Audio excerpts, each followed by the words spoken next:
Hola, mi nombre es Stephanie Denise Cortés Aguilar y el día de hoy les hablaré sobre varios temas. Clasificación de los diseños experimentales. Bueno, pues nos preguntamos, ¿qué es un diseño experimental? Bueno, pues el diseño experimental es aquella técnica que usa la estadística, la cual consiste en manipular intencionalmente la variable independiente de un modelo para observar y medir sus efectos en la variable dependiente. Tenemos también que los diseños experimentales se clasifican en diseños experimentales clásicos y diseños de caso único. Los diseños experimentales clásicos se clasifican en función de varios criterios. Primero, en función del número de variables independientes que se manipulan. Tenemos en esto lo que son los diseños simples, que son los que se manipulan una sola variable independiente.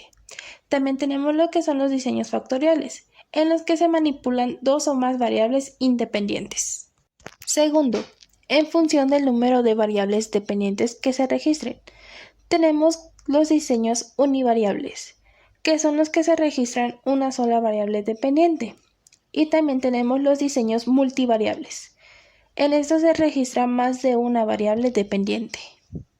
Tercera, en función del número de observaciones por sujeto y condición experimental, tenemos el diseño transversal, que es en el que se dispone de una sola medida u observación por sujeto y condición. También tenemos el diseño longitudinal, en el que se dispone de más de una medida u observación. Cuarta, en función de su capacidad para controlar las variables extrañas y reducir la varianza de error. Tenemos lo que es el diseño de grupos al azar, que es la asignación de los sujetos a los grupos experimentales se realiza al azar. El diseño de grupos homogéneos, que son los grupos experimentales que no se forman por aleatorización pura, sino introduciendo ciertas restricciones de manera en que los grupos sean homogéneos respecto de cierta característica de interés. Y por último, el diseño de medidas repetidas, que es en el que el investigador registra dos o más medidas de la variable, para que cada sujeto o unidad experimental, es decir, que cada una de estas medidas se tomará bajo la acción de cada una de las condiciones de tratamiento. Nomenclatura y simbología en el diseño experimental. Bueno, a lo que se refiere es que en un diseño experimental de clasificación simple se trata de comparar varios grupos, generalmente llamados métodos o tratamientos.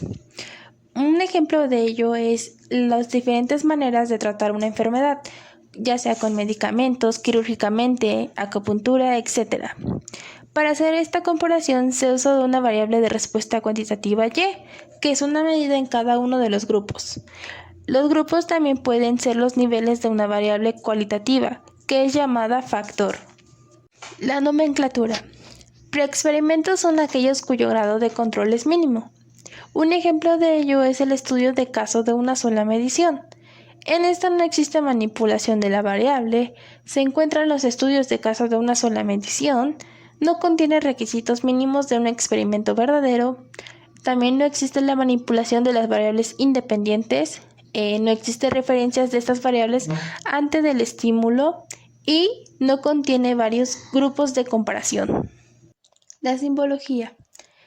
T se refiere a los tratamientos, la C es igual al control, la F se refiere a los factores, A que es igual al número de tratamientos, N se refiere a los tamaños de la muestra, R se refiere a la réplica o repetición, R se refiere a la asignación al azar o aleatoria, E se refiere a emparejamiento o nivelación, G se refiere al grupo de sujetos, X se refiere a los tratamientos, el estímulo o la condición experimental y O se refiere a la medición de los sujetos de un grupo. Pues los tratamientos son las condiciones o procesos, técnicas, operaciones, etc., las cuales distinguen las poblaciones de interés. A lo que se refiere el control, pues es la capacidad que tiene el investigador para elegir según su voluntad los elementos que van a intervenir en la investigación. El efecto pues se refiere al cambio de la variable de respuesta por el cambio de nivel de un factor. Referente a los factores, están los factores controlables, que son aquellos con un grado de control, es decir, que se pueden manejar, variar o manipular con gran facilidad. También tenemos lo que son los factores ruido, que son aquellos sobre los cuales el grado de control es menor y el manejo es más difícil. Los niveles del factor son las diferentes categorías dentro de un factor de las cuales puedes estudiar.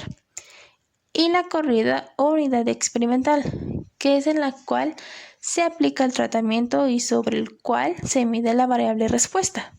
La partición es el proceso en el que se distribuye la suma total de cuadros y de grados de libertad entre sus diversos componentes. También tenemos lo que es la interacción, que es aquel efecto que se produce cuando los niveles, es decir, los valores de un factor interactúan con los valores del otro factor e influyen en la variable de respuesta. Cuando uno o más factores trabajan juntos para producir un efecto, los efectos producidos por aquellos factores de manera individual. El diseño de bloques aleatorizado, que es aquel diseño de experimentos en el que se usa la formación de bloques. El experimento factorial es el diseño experimental en el cual se obtiene simultáneamente conclusiones acerca de dos o más factores. También tenemos lo que es la combinación, que es la asignación de un solo nivel a un factor o de varios niveles a todos los factores de una corrida experimental. La variable de respuesta, pues, es aquel resultado de una corrida experimental, variable a estudiar. La corrida experimental es aquella implementación de cada una de las interacciones. El bloque se refiere a la agrupación planeada de factores o combinaciones, y esta se realiza a manera de minimizar la variación o incluida en el diseño. La replicación se refiere a que es una repetición del experimento básico o el número de veces que se replican cada uno de los tratamientos. El bloqueo es una técnica usada para incrementar la precisión de un experimento mediante la eliminación de la variación introducida por los factores de ruido. Un bloque es una porción de la materia experimental que se debe ser más homogéneo que todo el conjunto de material experimental. La aleatorización es aquel principio básico fundamental en el uso de métodos estadísticos en diseño experimental. Por aleatorización se entiende que la asignación del material experimental a los tratamientos y el orden en el cual las corridas o pruebas individuales del experimento van a ser ejecutados y se determinan aleatoriamente. Importancia de la aleatorización de los especímenes de prueba. La aleatorización consiste en tanto la asignación del material experimental como el orden en que se realizan las pruebas individuales o ensayos que se determinen aleatoriamente. La importancia de esta consiste en, primero, garantizar la validez de la estimación del error experimental, segundo, garantizar la independencia de los errores o que las observaciones sean variables aleatorias independientes. Esto es necesario para obtener pruebas de significancia válidas y estimados de intervalos. Tercero, eliminar el sesgo de tal manera que no se desfavorezca o discrimine a los tratamientos y que permita cancelar los efectos de factores extraños que pudieran estar presentes dentro de este. Supuestos estadísticos en las pruebas experimentales. Tenemos lo que es la aditividad, que son los factores o componentes del modelo estadístico, son aditivos, es decir, la variable de respuesta es la suma de los efectos del modelo estadístico. También tenemos lo que es la linealidad, que es la relación existente entre los factores o componentes del modelo estadístico, es del tipo lineal.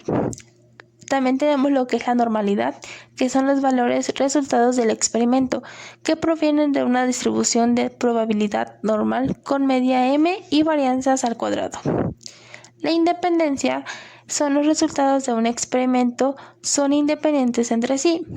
Y las varianzas homogéneas, que son las diversas poblaciones generadas por la aplicación de dos o más tratamientos que tienen varianzas homogéneas, es decir, varianzas en común. La tabla ANOVA en estadística y el análisis de la varianza ANOVA es una colección de modelos estadísticos y sus procedimientos asociados, en el cual la varianza está particionada en ciertos componentes, debidos a diferentes factores, es decir, variables. En esta imagen podemos ver lo que es la tabla ANOVA. Sin más que decir, es todo por mi parte. Muchas gracias.